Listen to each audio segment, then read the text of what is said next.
Hello and welcome to Unmasking Mum, the podcast with your host, me, Anna Sarah, where I aim to answer all the questions that you've been Googling, searching on TikTok, looking up on Reels, maybe even Facebook, who knows, on YouTube, don't forget YouTube, to ask whether you're ADHD or not. Is this an ADHD thing, or how does this affect ADHDers? You've asked, I want to answer.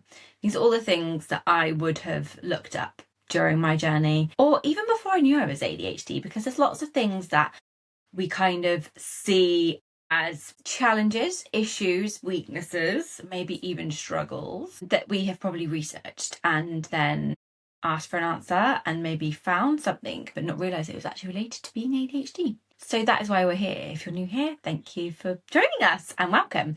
Today we are talking about the number one reason why you're not the confident person you want to be, why you struggle socially, maybe to put yourself out there visibility wise, if you're like trying to do stuff online or speaking up for yourself in situations, or just being your true authentic self, even when it comes to accepting your ADHD and feeling comfortable to tell people that you self-diagnosed or put yourself forward for an assessment or even diagnosed ADHD. They all have the same thing in common. Now, they all sound like really different things, like, you know, from wearing what you want out on the school run to advocating for your child or your own needs. They all are very different areas, but they all probably come down to the same reason, and that is FOPO, fear of other people's opinions. It is probably the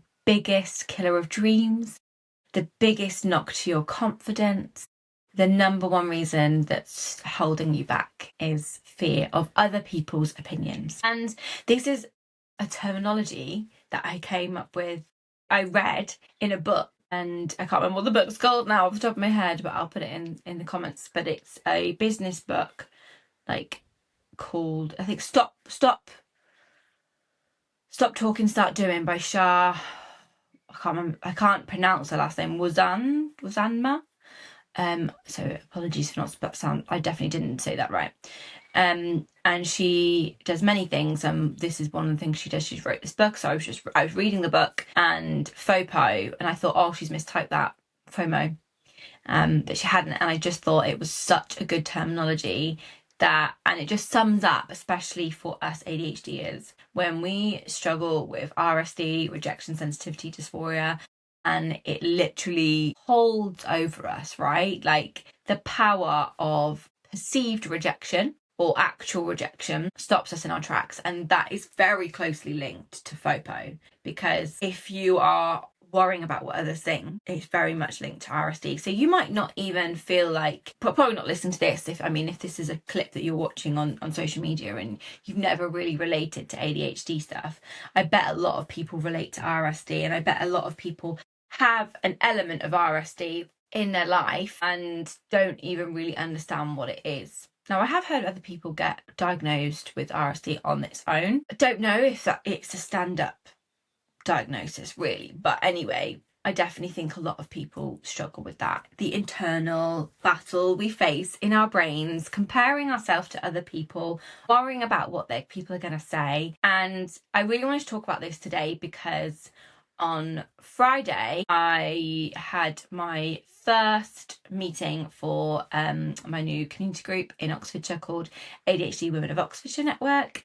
And we had a little walk and a coffee in the sunshine. It was lovely. And I was just like talking to them, just like normally we were like having great chats about being diagnosed and problems we have and stuff. And I was like talking about the next event, and I was like, oh, just you guys are in the Facebook group, aren't you? And they were like, oh, I'm not sure if I'm not sure what I've joined and what I haven't, because I'm worried what other people might see if they see. And that really stopped me in my tracks. And I was like, whoa, it's really like makes me feel upset, like sad, that they feel like they can't even join a group, like something on Facebook, because they're worried what other people might say. And they kind of went on to talk about how like they haven't told many people, or those they have told, like quite like an elderly relative was quite worried, not really understanding what ADHD was and just thinking it was a diagnosis of something, bless. But they're worried that like people are going to come out and say like, oh,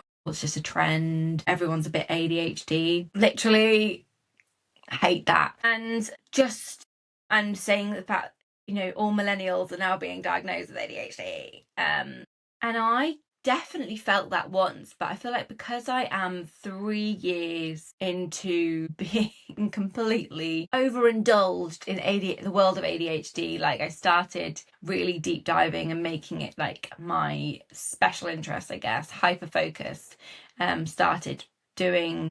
It's almost 3 years to the day that I signed up to my first course. I just made it like my life, basically.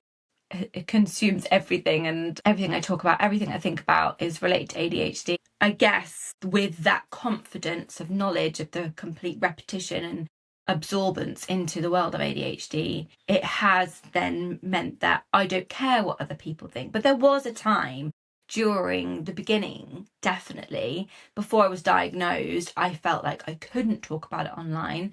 I felt like I didn't have the authority to talk about it because other people could come and say, well, are you even diagnosed? And I'd have to be like, no, I'm just self-diagnosed.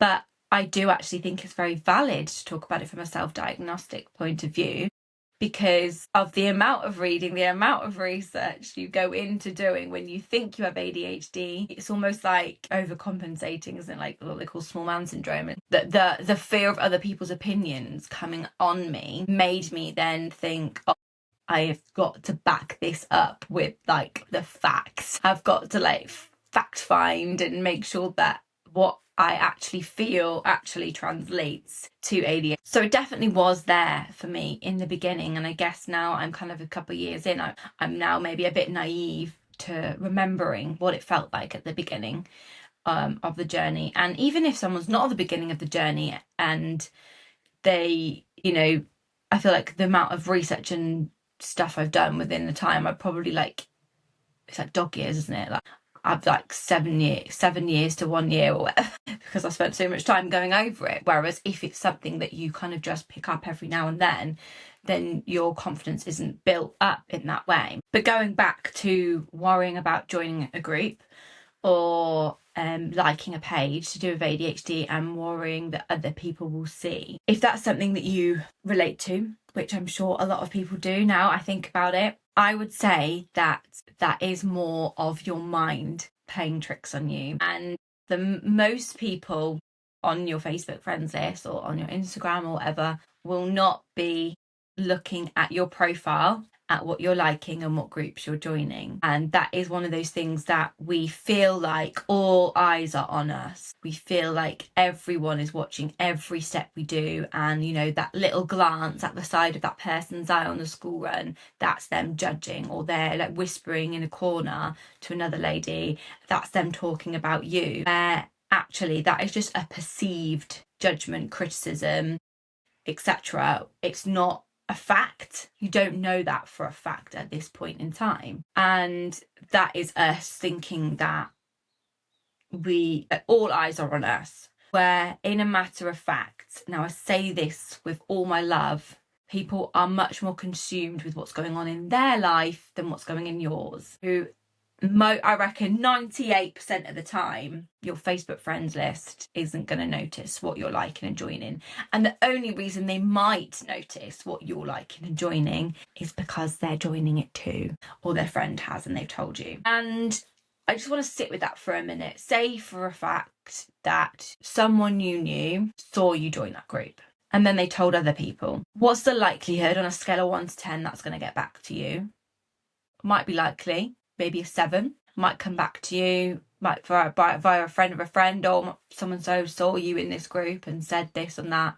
Maybe they said, oh God, she's just using an excuse to be lazy. That might make you feel sad. That might make you knock your confidence. That might stop you from going forward. But if we looked at that as that person said that, it's not a very nice thing to say. That person saying that is mean, it's rude. that says more about that person than it does about you. You're on this journey of trying to find a community, to find people who understand what it's like to live in your brain. It can be a very lonely place, especially when you're undiagnosed and you think it's you. You think it's your personality flaws. You think it's an aneurysm, I used to call it, which doesn't really work. Sounds like a brain injury, doesn't it? But aneurysm, whatever. And you're trying to better yourself and grow as a person. And if you're a mum, you're trying to be better for your children. You're trying to, live your life to the fullest. Be your best self. Be your most authentic self, okay? And that person is gossiping to other people that you know. So she probably knows it's going to get back to you. That says more about her than it does about you. And it actually shows a lot about her life as well, or their life. It shows that they have nothing better to do than to talk gossip about someone who's trying to improve themselves and build on themselves. It's time they could spend doing the same. They could spend building on themselves, but they choose not to. They choose to do the gossiping instead. So it says more about them than it does about you. I want to repeat that. It says more about them than it does about you. And hurt people hurt people. Hurt people hurt people. People who are hurting, who have boring lives, who have hard, challenging lives, are much more likely to then go and take it out on someone else. So it does not excuse what they do or say. It doesn't excuse their actions or behaviour, but it can help us understand. We can say, oh, we feel sorry for them because clearly their life isn't great right now. So they feel the need to bring other people down. And that's not how you work. That's not how you work. You are all about building other people up and rising above. So we send them love and we hope that they one day find the same for themselves. They one day find growth in their personality, in who they are, in their life, and stop focusing on what other people are doing and gossiping about them, and actually focusing on making their life better and improving themselves and reaching their own goals and being successful. Like we said, doesn't excuse their behaviour, but there's no point us holding on to this negative energy. There's no point us worrying about what other people are going to say, because people are going to say it regardless. People are going to have their opinions regardless. It's about how we let it affect us. That's our responsibility. And that's something we're not built with. And it's something we have to learn together, is how we accept that, process it, let it go and move on. Accept, process, let it go, move on. Send it away with love. We don't want to have nasty thing. Karma will get them. Karma will bite them in the ass, okay? We want the good stuff. We want all good things for you. You're on this journey, you're listening, you're here. Clearly, you're doing more than that person who's gossiping is. And they're just a fictional person, but we all know someone like that, right? We all know someone a bit like that, or maybe a few someones like that. And that is not what you want for your life. Now, it is hard to kind of do that whole process of accepting it, sitting with it, reflecting on it, letting it go. But it is possible, and it's something I want to do more work on in the future. But one thing I will say is the more you know about yourself, the more you understand your ADHD, how it shows up in your challenging times, how it shows up in your strengths, and nurturing both of those things, the more confident you will be in yourself, the more confident you can be to go, I'm ADHD. It's an ADHD thing. Sorry, can you just talk a bit slower because I'm ADHD and I'm struggling to process. So if you could just repeat it, but a little bit slower, that'd be great. Thank you. Or you get a text from your boss who's like, can we speak on Monday? And you have the confidence to message back and be like, sorry, I've got ADHD and I suffer with rejection sensitivity dysphoria. You saying that immediately rings alarm bells and makes me think that I'm in trouble. In the future, when you're asking for a meeting, could you just give me 3 bullet points of what it is we're going to go over in that meeting, just so that my mind doesn't run away with itself and think that I'm going to be fired? Maybe a bit more professional than that. I don't know what kind of work situation you're in, but having the confidence to be able to stand up for yourself and advocate for your needs like that is really, really important. And it will make you feel really good once you've done it. I mean, you'll feel sick while typing it, probably, like to your stomach. Maybe you need your partner or your friend to hold, or however you do it. Or you need ChatGPT to write it out for you.